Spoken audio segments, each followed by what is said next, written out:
What's going on, GBA? My name is StayMusical, and welcome back to Top Plays. This is a series in which I highlight some of the top plays made for Season 6 of the GBA. This week had a ton of great plays, so let's waste no time and get straight into the top plays for Week 4. Starting us off in the number 5 slot, we have a play from the Utah Jasmine vs Real Morel match. And before you crucify me in the comments, this is not about swagger. This play involves Mega Gallade in a very surprising move. The Jasmine have in Mega Gallade against the Morel's Uxie. Gallade knocks out Uxie with a knockoff, after which the Morel send in Weavile.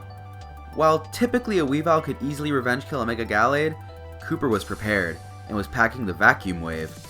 While unable to kill, the heavy damage dealt with Vacuum Wave prevented the Weavile from being able to switch in on rocks again, limiting its usefulness later on in the match. Because of this, Mega Gallade with Vacuum Wave takes the number 5 spot. In the number 4 slot, we have a highlight from the Milwaukee Sawsbucks vs Philadelphia Scizors match. Since the start of the season, many people were unsure when Battler X of the Milwaukee Sawsbucks drafted his mascot Sawsbuck. However, we are proven wrong as it shows us just how good it can be. Sawsbuck is switched in on Celebi as it uses Ancient Power.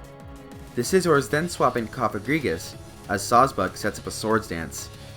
Expecting the Cofagrigus to be the switch-in, Battler X is prepared, and as Sawsbuck use Natural Gift. With the Custat Berry it's holding, Natural Gift turns into a Dark-type move and deals huge damage to the defensive Cofagrigus. With a Hornleech to follow up, Sawsbuck knocks out a big wall in the Scizors team. This effective showing of Sawsbuck in this game earned it the number 4 slot this week. Coming in at the number 3 slot, we have a play from the Pittsburgh Piratas vs Newcastle United match. A tough play to be exact, and it is definitely an impressive one. Towards the end of the match, the Piratas have in Licky Licky against Crobat. Licky Licky is switched out into Heracross as Crobat gets off a Super Fang. Pulling off an amazing Choice Scarf bluff, Newcastle switches out into Mega Banette, taking a chunk of damage from a Stone Edge. Shortly after this, Heracross is switched in again against the Crobat after Mega Pidgeot is sacked off. Knowing that Crobat will be forced to roost, Heracross goes for an Earthquake, finishing up the game. The great series of plays off of the Choice Scarf bluff from the Piratas earned Heracross the number 3 slot this week. Earning itself the number 2 spot this week, we have a highlight from the San Diego Chimchargers vs San Francisco Arcaniners match.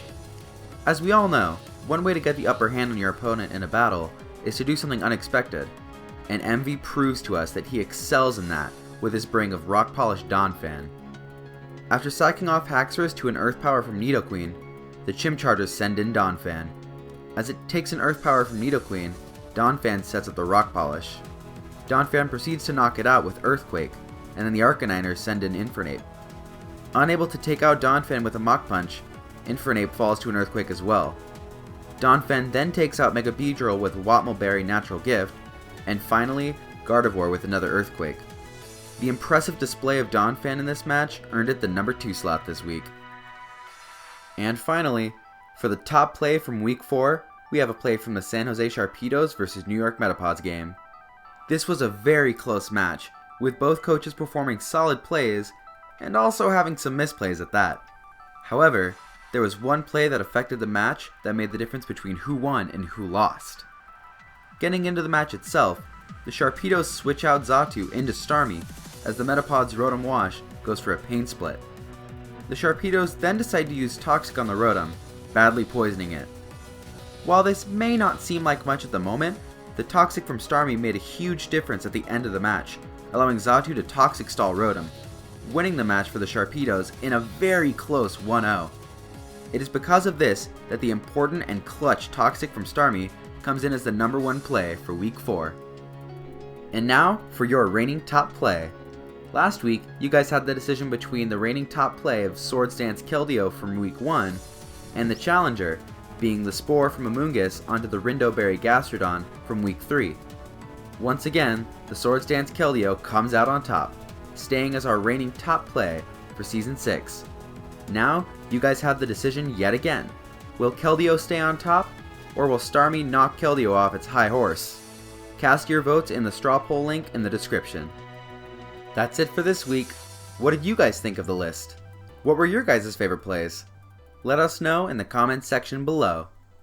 My name is StayMusical, and I will catch you guys next week for top plays from Week 5 of the GBA Season 6.